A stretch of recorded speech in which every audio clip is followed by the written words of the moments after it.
ایک تو آپ کو مغالطہ یہ ہے کہ قرآن مجید میں تصویر کشی کو حرام قرار دیا گیا ہے، قرآن میں کہیں یہ حکم موجود نہیں ہے، بلکہ قرآن میں تو حضرت سلیمان کے بارے میں آتا ہے کہ ان کے لیے جو جنات جو تھے ان کی غلامی میں وہ تماثیل بھی بناتے تھے، مجسمے بھی بناتے تھے، تو مجسمہ سازی بھی حرام نہیں تھی اس وقت۔ اصل میں یہ حدیث نبوی ہے صلی اللہ علیہ وسلم کہ تصویر بنانا اور مجسمہ بنانا جاندار چیز کا وہ حرام ہے۔ اس وقت تک کیمرہ ایجاد نہیں ہوا تھا، بلکہ ہاتھ سے تصویر بنتی، جاندار کی تصویر بن رہی ہے تو ہاتھ سے، مجسمہ بن رہا ہے تو ہاتھ سے، تو اس کے تو حرمت پر پوری امت متفق ہے۔ لیکن جب کیمرہ ایجاد ہو گیا تو ایک نئی چیز آ گئی نا، اس میں اختلاف ہو گیا۔ جیسے شاید آپ کے علم میں ہو، لاؤڈ سپیکر پر ہمارے بڑے بڑے علماء کا فتویٰ تھا اذان حرام ہے، خطبہ حرام ہے، اور فتویٰ کس کا؟ مولانا اشرف علی تھانوی رحمۃ اللہ علیہ کا۔ ایک نئی چیز آئی تھی، اس کے بارے میں ان کی رائے ہوئی، لیکن آج آپ کو معلوم ہے کون سی تھانوی مسجد ہے کہ جس میں اذان جو ہے لاؤڈ سپیکر پر نہیں ہوتی اور خطبہ جو ہے وہ لاؤڈ سپیکر پر نہیں ہوتا۔ تو نئی چیز کے آنے پر جو ہے یقیناً اختلاف رائے کے پیدا ہونے کا امکان ہے۔ عالم عرب کے تمام علماء کا تقریباً اس پر اتفاق ہوا کہ چونکہ اس میں ہاتھ کا کوئی عمل نہیں ہے، یہ عکس ہے، یہ جائز ہے، علی الاطلاق جائز۔ اس سلسلے میں آپ کو ایک لطیفہ بھی سنا دیتا ہوں۔ پاکستان میں ایک علماء کی کانفرنس بھی ضیاء الحق صاحب نے کروائی تھی، پوری دنیا سے علماء آئے تھے کراچی میں کانفرنس۔ عبد الفتاح ابو غدہ رحمۃ اللہ علیہ بہت بڑے حنفی عالم تھے، عالم عرب کے حنفی عالم بہت بڑے، عبد الفتاح ابو غدہ۔ اور یہ اصل میں جو عثمانی حکومت تھی ترکوں کی خلافت والی، اس کے میں جو شیخ الاسلام تھے ان کے شاگرد رشید، تو وہ ان سے ملنے کے لیے مولانا محمد یوسف بن نوری رحمۃ اللہ علیہ وہ گئے، تو ساتھ ہی دعوت دے آئے۔ وہ تو ہوٹل میں جا کر ملے، ساتھ ہی کہا کہ ہمارا وہ دارالعلوم ہے، وہ بھی آپ ذرا وزٹ کر لیجیے، دیکھ لیجیے۔ وقت مقرر ہو گیا، اب مولانا نے بھی اپنے کچھ لوگوں کو بلا لیا، جن میں ان کے داماد مولانا محمد تحسین، ان کے بڑے داماد، سب سے بڑی بیٹی ان کے گھر میں تھی، وہ بھی تھے۔ انہوں نے یہ واقعہ مجھے سنایا ہے، یعنی یہ نہ سمجھیے کہ یہ کہیں ادھر ادھر سے سنا ہوا بات ہے، ایک ایسا شخص بیان کرتا ہے جو اس میں موجود، اور جو مولانا بن نوری کا اتنا قریبی رشتہ دار تھا، ان کا داماد، کہ یہ اب انتظار کر رہے تھے کب آئیں، تو اطلاع ہوئی کہ آ رہے ہیں، آ گئے تو نکلے باہر ویلکم کرنے کی، دیکھا کہ وہ ایک کیمرہ لٹکائے ہوئے چلے آ رہے ہیں۔ اب یہ انہوں نے محسوس کیا یہ اتنا بڑا عالم دین اور یہ کیمرہ، جیسے عام جو ہے لوگ لڑکے بالے لیے پھرتے ہیں کیمرہ، تو وہ اس طریقے سے وہ کیمرہ لیے پھرے، لیکن کیا کہیں، مہمان ہیں، کچھ کہہ نہیں سکتے۔ آ گئے، بیٹھ کر انہوں نے اپنا کیمرہ کھولا اور کہا ذرا ٹھیک ہو جائیے، سورہ اجتماعیہ، میں چاہتا ہوں ایک اجتماعی تصویر ہو جائے گروپ کی، سورہ اجتماعیہ۔ اس پر چیخ پڑے مولانا بن نوری، حرام حرام حرام، ہم نہیں کریں گے۔ انہوں نے کیمرہ تو بند کیا، لائیے دلیل، حرام ہونے کی دلیل۔ جو دلیل انہوں نے دی وہ کاٹ دی، جو دلیل دی وہ کاٹ دی، جو دلیل دی وہ کاٹ دی۔ آخر میں مولانا بن نوری کو کہنا پڑا کہ ٹھیک ہے یہ حرام نہیں ہے، لیکن یہ خلاف تقویٰ ہے۔ آپ نے کہا ٹھیک، آپ اس پر قائم رہے، خلاف تقویٰ ہے، مجھے اس پر کوئی وہ نہیں ہے، لیکن یہ کہ آپ حرام کہیں گے تو مجھے دلیل دینی پڑے۔ قرآن و سنت کی روح سے تصویر کشی حرام ہے، تو یہ آپ کے سامنے جو اتنے بڑے بڑے ویڈیو کیمرے گھوم رہے ہیں، یا ٹی وی پر آپ کی جو تصویر آ رہی ہے، آیا یہ صحیح ہے یا اچھا ہے، یہ سوال کر لیا۔ دیکھیے کتاب و سنت کی روح سے جو چیز حرام ہے وہ ہاتھ سے تصویر بنانا ہے، کیمرہ تھا ہی نہیں۔ حضور کے زمانے میں ہاتھ سے تصویر بنتی، ہاتھ سے بنائی جانے والی تصویر حرام مطلق ہے، اس سے پہلے وہ بھی حرام نہیں تھی، یہ بھی جان لیجئے۔ جیسے سجدہ تعظیمی جائز تھا، ایسے ہی حضرت سلیمان کے بارے میں آتا ہے، تماثیل، یہ بڑی بڑے تماثیل بناتے تھے لوگ، جنات جو تھے ان کے لیے، لیکن شریعت محمدی میں ہاتھ سے تصویر بنانا جاندار کی، نقشہ ہے آپ کھینچ رہے ہیں، کوئی فطری لینڈسکیپ ہے، کوئی حرج نہیں، جاندار کی تصویر بنانا حرام مطلق ہے۔ لیکن جب کیمرے کی ایجاد ہوئی تو اب یہ مسئلہ اجتہادی ہو گیا کہ آیا وہی حکم اس پر بھی ہوگا کہ نہیں ہوگا۔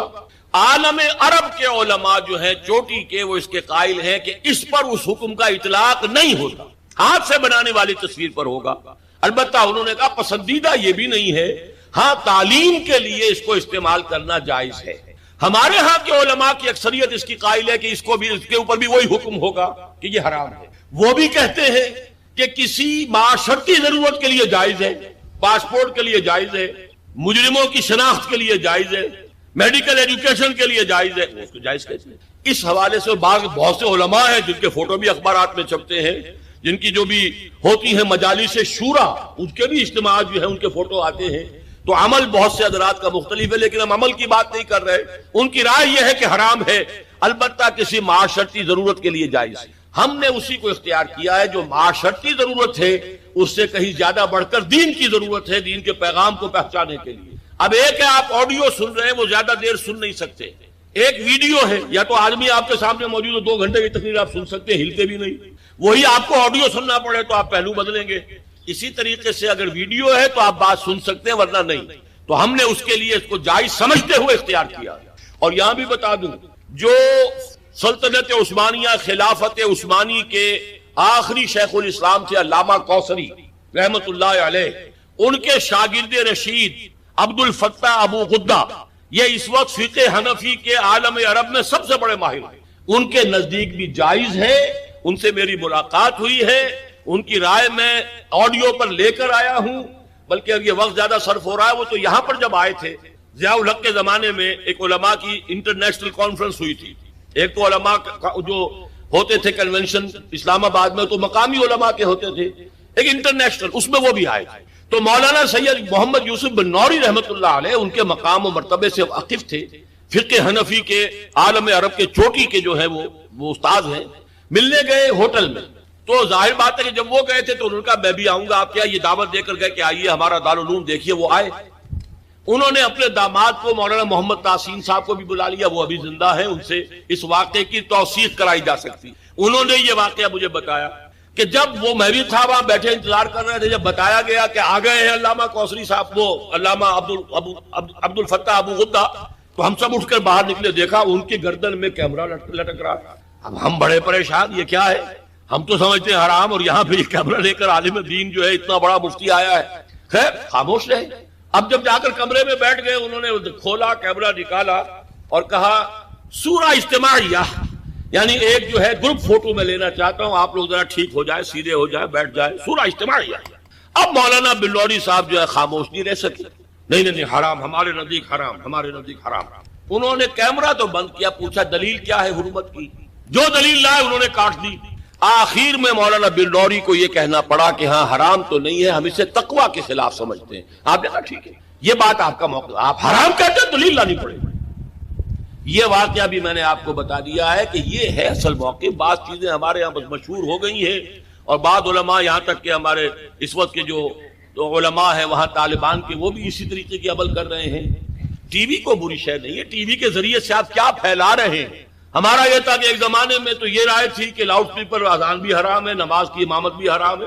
اب ایک امام کر رہا ہے، 2 لاکھ آدمی پیچھے تبلیغی اجتماع میں، کچھ پتہ ہی نہیں چلتا وہ امام نے کب اللہ اکبر کہا، امام سجدے میں پڑا ہوا ہے، پوری جماعت کھڑی ہوئی ہے، امام کھڑا ہو گیا، پوری جماعت گری ہوئی ہے سجدے میں، یہ لادا گر گئے سجدے میں جب وقت قیام آیا۔ یہ اللہ کے بندو، آخر وہاں بجلی بھی جلاتے ہو کہ نہیں جلاتے؟ وہاں پر جو ہے لالٹینیں جلایا کرو، بجلی کا کیا تمہیں حق پہنچتا ہے؟ لیکن یہ چیزیں ہوتی ہیں، اس میں ضرورت ہے کہ اپنی نگاہ کو وسعت دی جائے۔ لاؤڈ سپیکر میں کوئی خرابی نہیں ہے، اس کے ذریعے سے اذان دیجئے تو یہ اچھا ہے، اس کے ذریعے گانے نشر کریں گے برا ہے، ٹیلی ویژن کے ذریعے سے دین کی تعلیم کی جائے وہ اچھی ہے، اگر کچھ اور فحاشی کریں گے جیسے پاکستان ٹیلی ویژن کر رہا ہے یا جو CNN وغیرہ کرتے تو وہ برا۔ یعنی یہ بجائے آپ کو کوئی ثواب دلانے کے الٹا جو ہے آپ پر گرفت ہو جائے گی، ایسی کوئی چیز صحابہ سے ثابت نہیں۔ اور ہمارا دین وہی ہے، ما انا علیہ واصحابی، رسول نے فرمایا جس چیز پر میرا عمل ہے اور میرے صحابہ کا ہے، دین تو اصل میں وہی ہے۔ جہاں تک ایصال ثواب کا تعلق ہے، اس میں ہمارے ہاں ذرا کافی مختلف آراء موجود۔ مجھے اس رائے سے اتفاق ہے کہ مالی اگر کوئی عبادت ہے، اس کا ثواب آپ اپنے کسی فوت شدہ بزرگ کو منتقل کر سکتے ہیں۔ مطلب آپ نے کسی بیوہ کی کوئی مدد کی ہے، کسی یتیم کی کوئی مدد کی ہے، کسی دینی کام میں پیسہ لگایا ہے، کوئی صدقہ جاریہ شروع کیا ہے خدمت خلق کے لیے وغیرہ وغیرہ، اس کی تو جو ہے اس کے ثواب کو منتقل کیا جا سکتا ہے کہ اللہ اس کا ثواب میرے والد یا میری والدہ کے روح کو پہنچا دیں۔ جسمانی نہیں، آپ نماز پڑھ کے کہیں اس کا ثواب، یا روزہ رکھ کر کہیں کہ اس کا ثواب، یا یہ کہ آپ قرآن پڑھ کر کہیں یہ آپ ہی کو ثواب ہوگا، آپ خود پڑھیں گے آپ کو ثواب ہوگا۔ البتہ ایسے تمام افعال کے بعد جب آپ اللہ سے دعا کریں گے، یہ نہیں کہیں گے کہ میرے اس فعل کا ثواب منتقل کر دے، اے اللہ میرے والدین کی مغفرت فرما، تو یہ کوئی نیک کام کرنے کے بعد جو ہے اس دعا کی تاثیر جو ہے وہ بڑھ جاتی ہے۔ بس اس پہلو میں انڈائریکٹلی اس کا ایک تعلق بن جائے گا، ورنہ یہ کہ وہ اس طریقے سے بچوں کو بلانا اور پڑھانا اور یہ جو ہے سوئم میں کرنا اور قرآن خوانی کی محفلیں، یہ سب بدعات ہیں اور یہ در حقیقت دین میں اضافے ہیں اور ان کی کوئی حقیقت نہیں۔ دیکھیے انسانی زندگی کے یہ 3 دور ہیں، حیات دنیاوی جو ہماری پیدائش سے شروع ہو کر اور ہماری موت پر ختم ہو جائے، پھر حیات برزخی موت سے لے کر قیامت کے دن تک، اور پھر حیات اخروی ہے قیامت میں ریزریکشن کے بعد سے وہ زندگی جو ہے جو جنت یا دوزخ کی ہے۔ اس میں ان دونوں زندگیوں کے بارے میں تفصیل سے کوئی بات کرنا بالکل غلط ہے اور اس سے فتنے پیدا ہوتے ہیں۔ ظاہر بات ہے کہ قبر، جسم تو قبر میں رہتا ہے، اس میں تو کوئی شک ہی نہیں ہے، روح کہاں جاتی ہے؟ کیا وہ بھی قبر ہی میں رہتی ہے یا کہیں اور چلی جاتی ہے؟ قرآن مجید میں سجین اور اعلیٰ علیین کا ذکر موجود ہے، لیکن یہ تمام چیزیں متشابہات میں سے ہیں۔ یہ تمام چیزیں قرآن مجید میں سورہ آل عمران کے شروع میں بیان کیا گیا ہے کہ ہم نے یہ کتاب اتاری ہے، اس میں کچھ آیات محکمات ہیں، کچھ متشابہات ہیں۔ وہ متشابہات کا ایگزیکٹ مفہوم جاننا اس وقت ہمارے لیے ممکن نہیں ہے۔ یہ تو جب اس عالم میں ہم پہنچیں گے تو معلوم ہوگا کہ ہاں یہ بات تھی کہ جو قرآن مجید میں اس طور سے کہی گئی تھی۔ لیکن یہ کہ اس وقت جو ہے جتنا کچھ ہمیں حدیث صحیح میں مل جائے یا قرآن میں مل جائے، اس عالم برزخ میں بھی یہ تو ہوتا ہے کہ جو نیک لوگ ہیں انہیں کچھ نہ کچھ جو ہے اثرات اچھے ان پر پڑتے رہتے ہیں، ان کی ارواح پر، اور کچھ جو برے ہیں ان کے اوپر جو آخری انجام ہونا ہے اس کی کچھ ریفلیکشن ہوتی رہتی ہے، جس کو حدیث میں کہا گیا ہے کہ ہر قبر جو ہے وہ یا تو جنت کے باغیچوں میں سے ایک باغیچہ ہے یا دوزخ کے گڑھوں میں سے ایک گڑھا ہے، یا کہیں کہہ دیا جاتا ہے کہ کھڑکی کھول دی جاتی ہے اس میں، یا جنت کی طرف سے ٹھنڈی ہوائیں آئیں، خوشبوئیں آئیں، اور یا دوزخ کی طرف سے کہ آگ کی لپٹ آئے۔ دوزخ میں داخل ہوں گے قیامت کے بعد ہی اور جنت میں داخل ہوں گے قیامت کے بعد ہی، لیکن اس کے کچھ آثار پڑنے شروع ہو جاتے ہیں، وہ جس کو انگریزی میں آپ کہتے ہیں coming events cast their shadows before, بعد میں آنے والے واقعات جو ہیں ان کے کچھ سائے جو ہیں پہلے سے آنے شروع ہو جاتے ہیں۔ تو اسی طرح سمجھیے کہ جو کچھ آخرت میں کسی انسان کے ساتھ ہونا ہے اس کا ایک عکس جو ہے وہ عالم برزخ میں شروع ہو جاتا ہے۔ اسی لیے قرآن مجید میں یہ بھی آیا ہے کہ یہ جو آل فرعون تھے یہ صبح و شام جہنم پر پیش کیے جاتے ہیں، اور قیامت کے دن پھر کہہ دیا جائے گا ادخلوا آل فرعون نار، ان کو داخل کر دو آگ کے۔ تو یہ اس حد تک، باقی یہ ہے کہ تفصیل میں جانا، ہاں ایک رائے ہے، یہ شاہ ولی اللہ دہلوی رحمۃ اللہ علیہ کی، اگر ان کی رائے نہ ہوتی تو میں اسے بیان بھی نہ کرتا، لیکن یہ کہ وہ ایک بہت بڑے محدث اور بہت مفکر اور دین کے فلسفے سے بہت بڑے واقف انسان تھے۔ انہوں نے کہا کہ جو اولیاء اللہ ہوتے ہیں، اللہ کے نیک بندے، اللہ کے بندے، ان کے انتقال کے بعد ان کی روحوں کو بھی اللہ فرشتوں کے طبقہ اسفل میں شامل کر دیتے۔ یہ فرشتے ہیں نا، اس وقت بھی موجود ہیں، ابھی شاید اگلے ہی جمعے میں وہ حدیث جو ہے اس کا بیان آئے گا کہ جب بھی کسی گھر میں، اللہ کے گھر میں کچھ لوگ اس لیے جمع ہو کہ اللہ کی کتاب پڑھیں اور سمجھیں اور سمجھائیں، تو ان کے اوپر فرشتے گھیرا ان کا ڈال لیتے ہیں اور ان پر اللہ کی طرف سے سکینت نازل ہوتی ہے اور رحمت نازل ہوتی ہے، اور اللہ ان کا ذکر کرتا ہے فرشتوں کے پاس، دیکھو میرے بندے، تم کہتے تھے یہ فساد مچائے گا، دیکھو یہ بھی تو ہے نا جو میرے کلام کو پڑھنے کے لیے میرے گھر میں جمع ہے۔ تو فرشتے ہیں موجود، ہم میں سے ہر ایک کے ساتھ 2 فرشتے موجود ہیں۔ تو یہ فرشتہ اسفل ہے، سب سے نیچے، جو دنیا کے کاروبار کو چلانے میں اللہ تعالیٰ کے سول سرونٹس ہیں، پھر اس سے اوپر کے فرشتے ہیں، اس سے اور اوپر کے فرشتے، پھر مقربین ہیں جو اللہ تعالیٰ کے قریب ترین فرشتے ہیں۔ لیکن یہ کہ ملائکہ کے طبقہ اسفل میں شامل کر لیتے ہیں تاکہ جو کام اللہ تعالیٰ ملائکہ سے لیتا ہے وہ ان سے بھی لینے شروع کر دیتا ہے۔ لیکن ہمیں یہ اجازت نہیں ہے کہ ہم فرشتوں کو پکار کر کہیں کہ اے فرشتے، اے جبریل، اے میکائیل، یا فلاں، اے منکر، جو یا میرے جو ہے کرامن کاتبین، میرا یہ کام کر دو۔ نہیں، یہ شرک ہو جائے۔ اسی طرح ہو سکتا ہے کہ انبیاء کی ارواح جو ہے وہ بھی اللہ تعالیٰ نے شامل کی ہوئی اس لشکر کے اندر، وہ کام کر رہے ہیں اور وہ اللہ تعالیٰ کے حکم سے مختلف معاملات جو ایگزیکیوٹ کرتے ہیں، لیکن ہم کسی کو پکار نہیں۔ اب یہ نوٹ کر لیجئے، ہدایت و ضلالت اس دنیا میں جو مختلف حالتیں انسان پر طاری ہوتی ہیں، یا نعمتوں کی بارش ہو رہی ہے یا تنگی ہے، فقر ہے، احتیاج ہے، دنیاوی حیثیت ہے، وجاہت ہے، یا دنیا میں گمنامی ہے، کسنوی فرصت کے بھیا کس تھی، کوئی آپ کا حال ہی نہیں پوچھ رہا کہ تم ہو کون، تمہارے منہ میں کتنے دانت ہیں،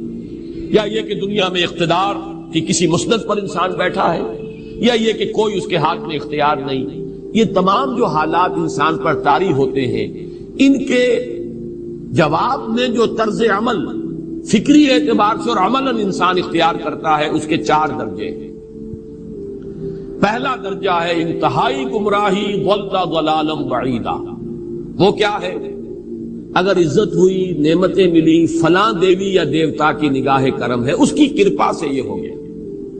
اور اگر کوئی تکلیف آ گئی، مصیبت آ گئی، معلوم ہوتا کہ فلاں دیوی یا دیوتا ہم سے ناراض ہو گیا، یہ کالی دیوی کی طرف سے کوئی مصیبت آ گئی ہے، یا یہ کہ یہ لکشمی دیوی کی نگاہ کرم ہے کہ ہمیں دولت مل گئی ہے۔